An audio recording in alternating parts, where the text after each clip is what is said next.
Barton's London Experiences. A life of self-indulgence is for us, a life of self-denial is for them. For us the streets broad-built and populous, for them unhealthy corners, garrets dim, and cellars where the water-rat may swim. For us green paths refreshed by frequent rain, for them dark alleys where the dust lies grim. Not doomed by us to this appointed pain. God made us rich and poor, of what do these complain? Mrs. Norton's Child of the Islands. The next evening it was a warm, pattering, incessant rain, just the rain to waken up the flowers. But in Manchester, where, alas, there are no flowers, the rain had only a disheartening and gloomy effect. The streets were wet and dirty. The drippings from the houses were wet and dirty, and the people were wet and dirty. Indeed, most kept within doors, and there was an unusual silence of footsteps in the little paved courts. Mary had to change her clothes after her walk home, and had hardly settled herself before she heard some one fumbling at the door. The noise continued long enough to allow her to get up and go and open it. There stood, could it be? Yes, it was, her father. Drenched and wayworn there he stood. He came in with no word to Mary in return for her cheery and astonished greeting. He sat down by the fire in his wet things, unheeding. But Mary would not let him so rest. She ran up and brought down his working-day clothes, and went into the pantry to rummage up their little bit of provision, while he changed by the fire, talking all the while as gaily as she could, though her father's depression hung like lead on her heart. For Mary, in her seclusion at Miss Simmonds', where the chief talk was of fashions, and dress, and parties to be given, for which such and such gowns would be wanted, varied with a slight whispered interlude occasionally about love and lovers, had not heard the political news of the day, that Parliament had refused to listen to the working men, when they petitioned with all the force of their rough, untutored words to be heard concerning the distress which was riding, like the conqueror on his pale horse, among the people, which was crushing their lives out of them, and stamping woe-marks over the land. When he had eaten and was refreshed, they sat in silence for some time, for Mary wished him to tell her what oppressed him so, yet durst not ask. In this she was wise, for when we are heavy laden in our hearts, it falls in better with our humour to reveal our case in our own way and our own time. Mary sat on a stool at her father's feet, in old childish guise, and stole her hand into his, while his sadness infected her, and she caught the trick of grief and sighed, she knew not why.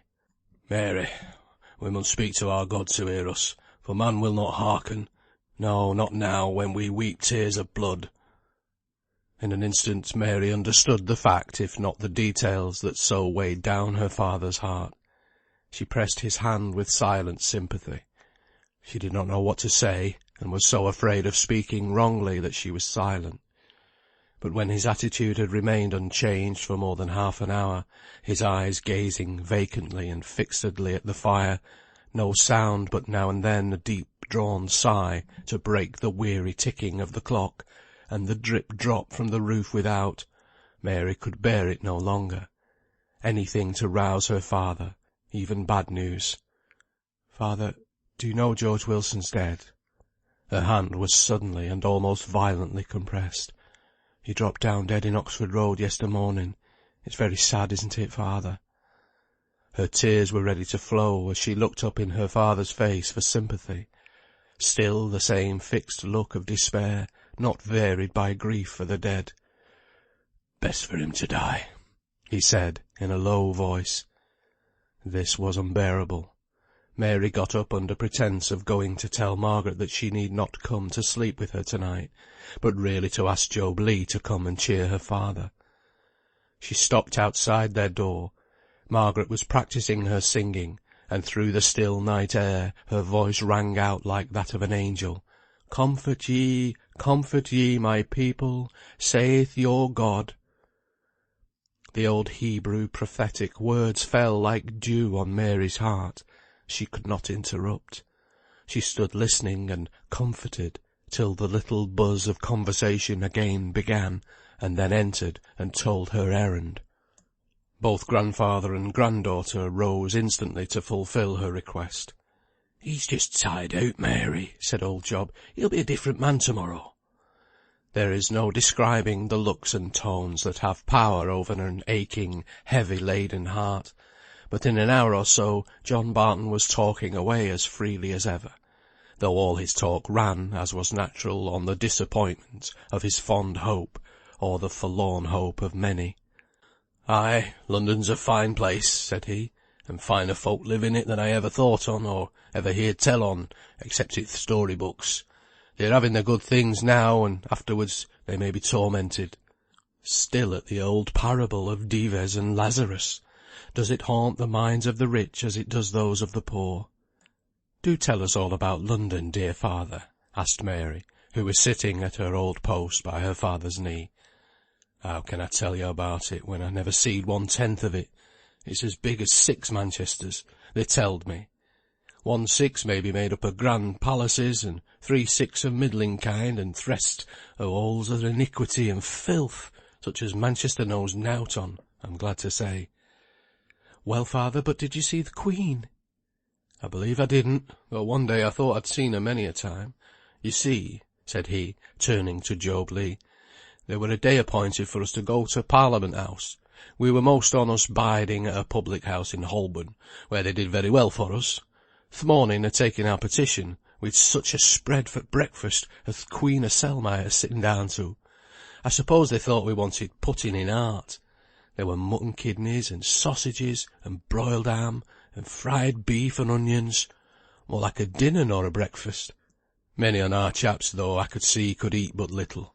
Th' food stuck in their throats when they thought of 'em at home, wives and little ones, as had, may be at that very time, nowt to eat. Well, after breakfast we were all set to walk in procession, and a time it took us to put us in order, 2 and 2, and the petition as was yards long, carried by th' foremost pairs. The men looked grave enough, you may be sure, and such a set of thin, wan, wretched-looking chaps as they were. Yourself is none to boast on?" "Ay, but I were fat and rosy to many a one." "Well, we walked on and on through many a street, much the same as Deansgate. We had to walk slowly, for the carriages and cabs as thronged the streets. I thought by and by we should maybe get clear on 'em, but as the streets grew wider they grew worse, and at last we were fairly blocked up at Oxford Street. We were getting across at last though, and my eyes, the grand streets we were in then. They're sadly puzzled how to build houses though in London. There'd be an opening for a good steady master builder there, as knowed his business.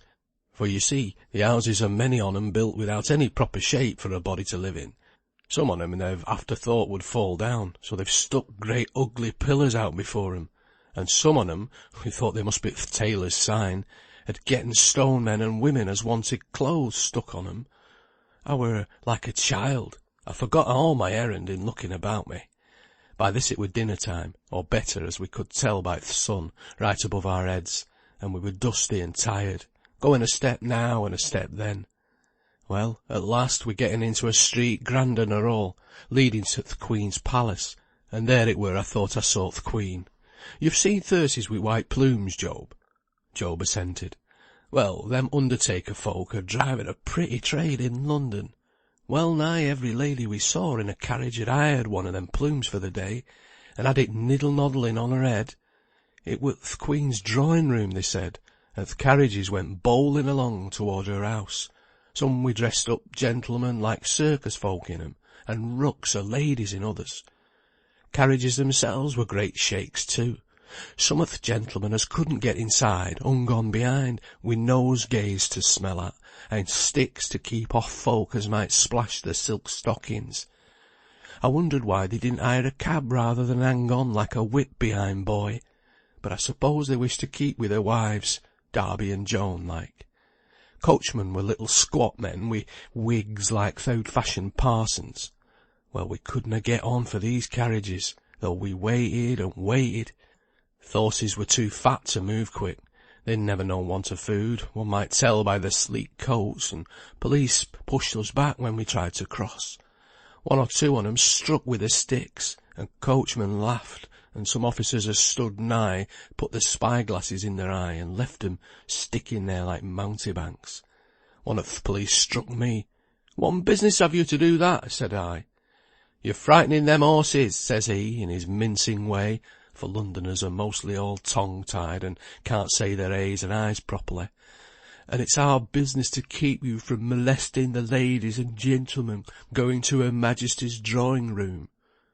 "And why are we to be molested?" asked I, "decently going about our business, which is life and death to us, and many a little one clemming at home in Lancashire. Which business is of most consequence i' th' sight of God, think you, our'n or them grand ladies and gentlemen as you think so much on?" But I may as well as held my peace, for he only laughed. John ceased. After waiting a little to see if he would go on of himself, Job said, "Well, but that's not all your story, man. Tell us what happened when you got to th' Parliament House." After a little pause, John answered, "If you please, neighbour, I'd rather say nowt about that. It's not to be forgotten or forgiven, either by me or many another. But I canna tell of our downcasting just as a piece of London news. As long as I live, our rejection that day will bide in my heart, and as long as I live I shall curse them as so cruelly refused to hear us. But I'll not speak of it no more." So, daunted in their inquiries, they sat silent for a few minutes. Old Job, however, felt that some one must speak, else all the good they had done in dispelling John Barton's gloom was lost. So after a while he thought of a subject, neither sufficiently dissonant from the last to jar on the full heart, nor too much the same to cherish the continuance of the gloomy train of thought. "Did you ever hear tell," said he to Mary, "that I were in London once?" "No?" said she with surprise, and looking at Job with increased respect. "Ay, but I were though, and Peg there too, though she minds nought about it, poor wench. You must know I had but one child, and she were Margaret's mother. I loved her above a bit, and one day, when she came, standing behind me for that I should not see her blushes, and stroking my cheeks in her own coaxing way, and told me she and Frank Jennings, as was a joiner lodging near us, should be so happy if they were married. I could not find it in my heart to say a nay, though I went sick at the thought of losing her away from my home. However, she were my only child, and I never said nought of what I felt, for fear of grieving her young heart. But I tried to think of the time when I'd been young mysel, and had loved her blessed mother, and how we'd left father and mother and gone out into th' world together, and I'm now right thankful I held my peace, and didn't fret her wi' telling her how sore I was at parting wi' her that were the light of my eyes." "But," said Mary, "you said the young man were a neighbour." "Ay, so he were, and his father afore him, but work were rather slack in Manchester, and Frank's uncle sent him word of London work and London wages, so he were to go there, and it were there Margaret was to follow him. Well, my heart aches yet at thought of those days. She so happy, and he so happy, only the poor father has fretted sadly behind their backs. They were married, and stayed some days wi' me afore setting off, and I've often thought sin Margaret's heart failed her many a time those few days, and she would fain have spoken, but I knew for mysel it were better to keep it pent up, and I never let on what I were feeling. I knew what she meant when she came kissing and holding me hand, and all her old childish ways of loving me. Well, they went at last. You know them 2 letters, Margaret?" "Yes, sure," replied his granddaughter. "Well, them 2 were the only letters I ever had for her, poor lass. She said in them she were very happy, and I believe she were, and Frank's family heard he were in good work. In one of her letters, poor thing, she ends with saying, 'Farewell, Grandad,' wi' a line drawn under Grandad, and fra that and other hints, I knew she were in th' family way, and I said nought, but I screwed up a little money, thinking come Whitsuntide I'd take a holiday and go and see her and th' little one. But one day towards Whitsuntide come Jennings wi' a grave face, and says he, 'I hear our Frank and your Margaret's both getting fever.' You might have knocked me down with your straw, for it seemed as if God told me what th' upshot would be. Old Jennings had gotten a letter, you see, fra the landlady they lodged wi', a well-penned letter, asking if they'd no friends to come and nurse them. She caught it first, and Frank, who was as tender of her as her own mother could have been, had nursed her till he'd caught it himsel, and she was expecting her down lying every day.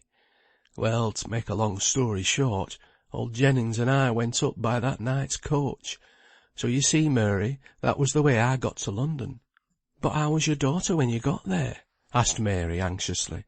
"She were at rest, poor wench, and so were Frank.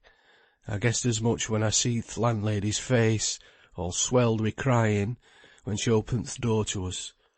We said, 'Where are they?' and I knew they were dead for a look, but Jennings didn't, as I take it, for when she showed us into a room wi' a white sheet on th' bed, and underneath it, plain to be seen, 2 still figures, he screeched out as if he'd been a woman.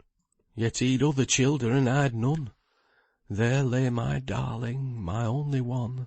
She were dead, and there were no one to love me. No, not one. I disremember rightly what I did, but I know I were very quiet, while my heart were crushed within me. Jennings couldna stand being in th' room at all, so th' landlady took him down, and I were glad to be alone. It grew dark while I sat there, and at last th' landlady come up again and said, 'Come here.' So I got up and walked into th' light, but I had to hold by th' stir rails, I was so weak and dizzy. She led me into a room where Jennings lay on a sofa fast asleep, wi' his pocket handkerchief over his head for a nightcap. She said he'd cried himself fairly off to sleep. There were tea on th' table all ready, for she were a kind-hearted body. But she still said, 'Come here,' and took hold of me arm. So I went round the table, and there were a clothes basket by th' fire, wi' a shawl put o'er it. 'Lift that up,' says she, and I did, and there lay a little wee babby, fast asleep. My heart gave a leap, and th' tears comed rushing into me eyes first time that day. 'Is it hers?' said I, though I knew it were. 'Yes,' said she. She were getting a bit better of the fever, and th' babby were born, and then the poor young man took worse and died, and she were not many hours behind. Little mite of a thing, and yet it seemed her angel come back to comfort me. I were quite jealous of Jennings whenever he went near the babby. I thought it were more my flesh and blood than his'n, and yet I were afeared he would claim it. However, that were far enough for his thoughts. He'd plenty other childer, and as I found out after, he'd all along been wishing me to take it. Well, we buried Margaret and her husband in a big, crowded, lonely churchyard in London. I were loth to leave them there, as I thought when they rose again they'd feel so strange at first away from Manchester and all old friends, but it couldn't be helped. Well, God watches o'er their grave there as well as here. That funeral cost a mint of money, but Jennings and I wished to do th' thing decent. Then we'd the stout little babby to bring home. We'd not over much money left, but it were fine weather, and we thought we'd take th' coach to Brummagem and walk on.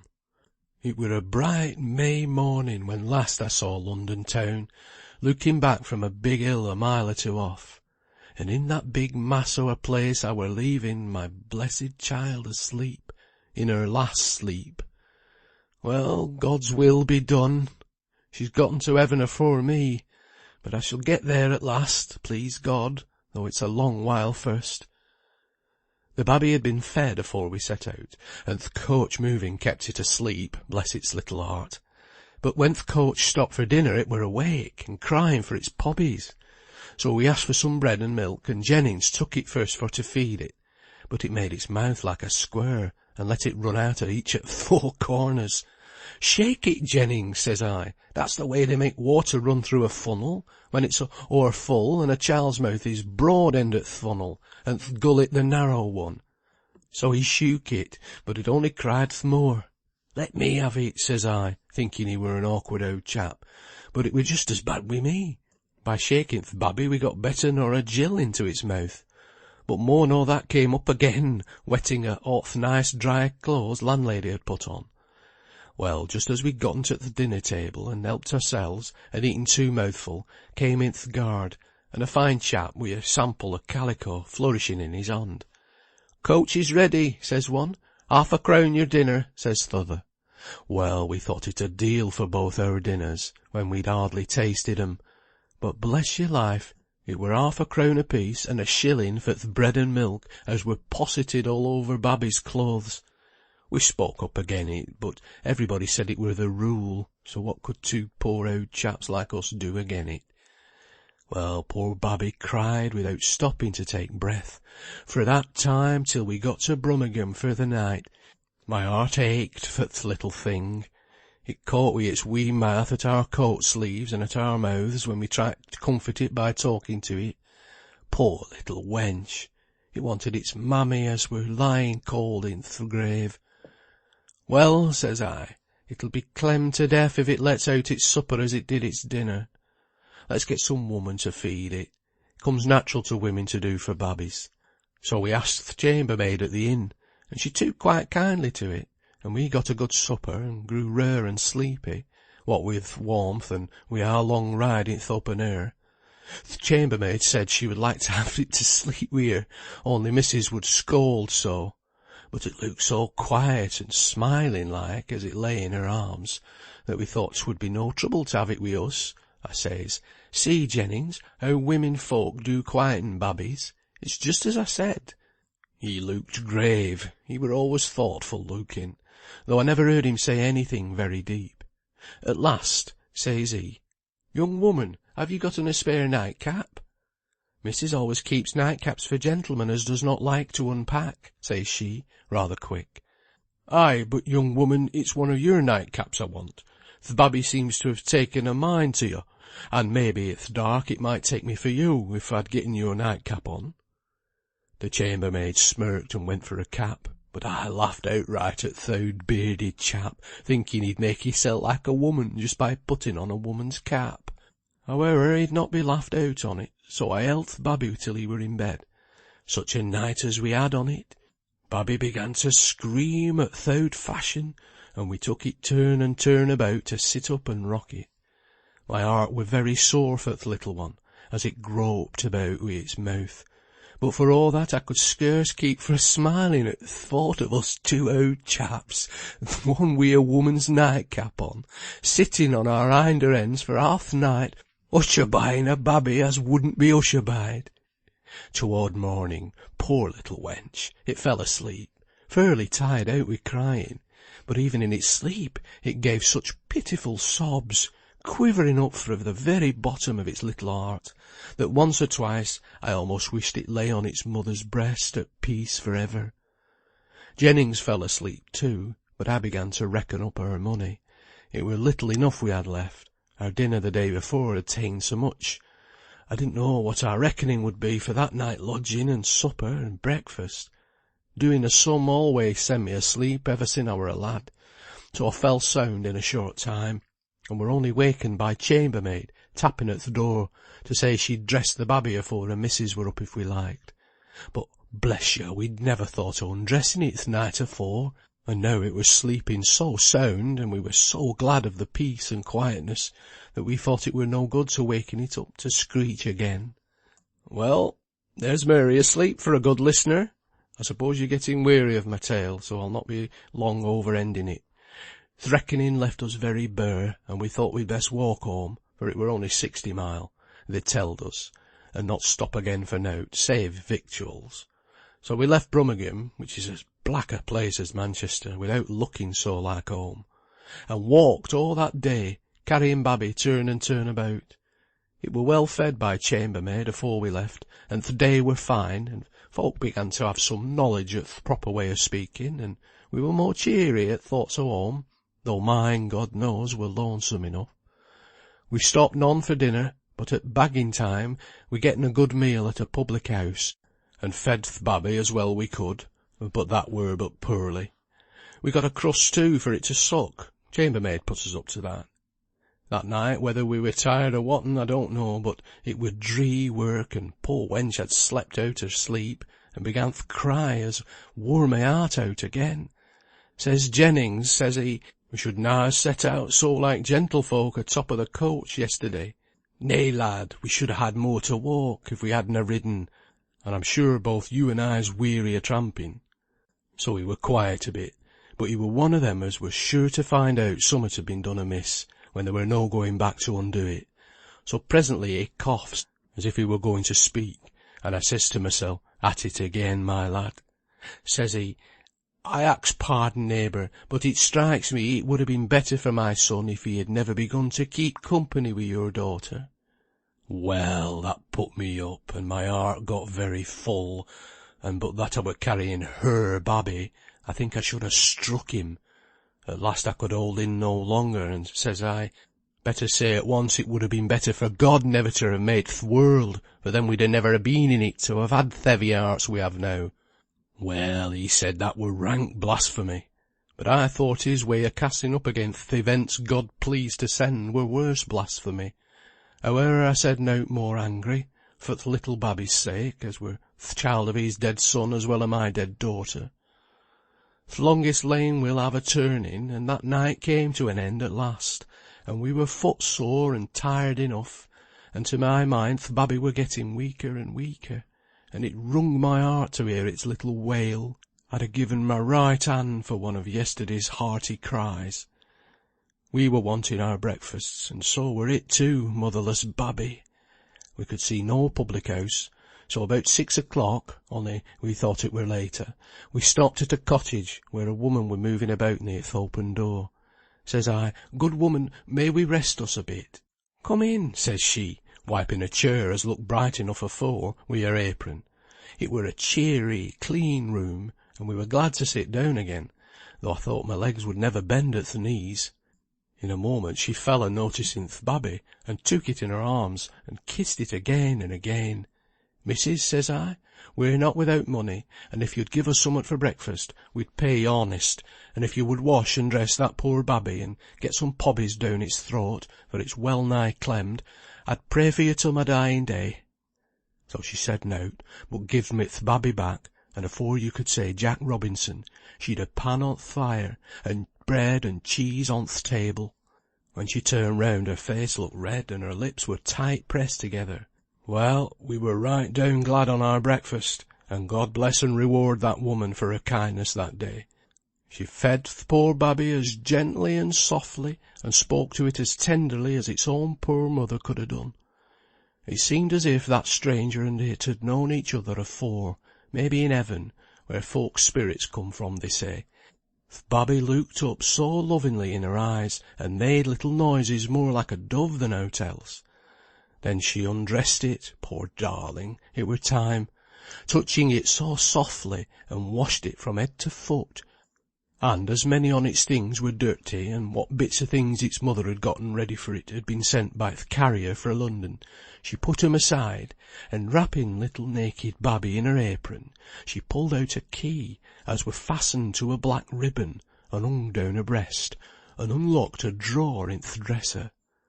I was sorry to be prying, but I couldna help seeing in that drawer some little child's clothes, all strewed with lavender, and lying by 'em a little whip and a broken rattle. I began to have an insight into that woman's heart then. She took out a thing or two, and locked the drawer, and went on dressing babby. Just about then come her husband down, a great big fellow as didn't look half awake, though it were getting late, but he'd heard all as had been said downstairs, as were plain to be seen, but he were a gruff chap. We'd finished our breakfast, and Jennings were looking hard at th' woman as she were getting the babby off to sleep, wi' a sort of rocking way. At length says he, I ha' learnt th' way now, it's 2 jiggits and a shake, 2 jiggits and a shake. I can get that babby asleep now mysel. The man had nodded cross enough to us, and had gone to th' door, and stood there whistling wi' his hands in his breeches pockets, looking abroad. But at last he turns and says, quite sharp, I say, missus, I'm to have no breakfast to-day, I suppose. So with that she kissed the child, a long soft kiss, and looking in my face to see if I could take her meaning, gave me th' babby without a word. I were loth to stir, but I saw it were better to go. So giving Jennings a sharp nudge, for he'd fallen asleep, I says, Missus, what's to pay? pulling out my money wi' a jingle that she mightna guess we were at all bare o' cash. So she looks at her husband, who said ne'er a word, but were listening wi' all his ears nevertheless, and when she saw he wouldna say, she said, hesitating as if pulled two ways by her fear of him, "Should you think sixpence over much?" It was so different to public-house reckoning, for we'd eaten a main deal afore the chap came down. So says I, "And, missus, what shall we gie you for the babby's bread and milk?"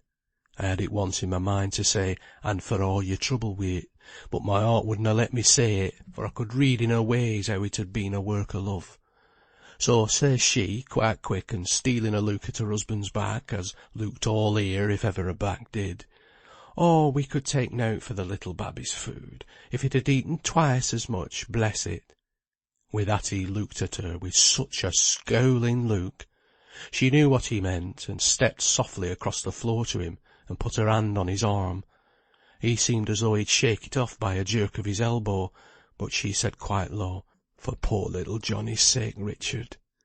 He did not move or speak again, and after looking in his face for a minute, she turned away, swallowing deep in her throat. She kissed the sleeping babby as she passed, when I paid her. To quieten th' gruff husband and stop him if he rated her, I couldna help slipping another sixpence under th' loaf, and then we set off again. Last look I had of that woman, she were quietly wiping her eyes with a corner of her apron, as she went about her husband's breakfast, but I shall know her in heaven. He stopped to think of that long ago May morning when he had carried his granddaughter under the distant hedgerows and beneath the flowering sycamores.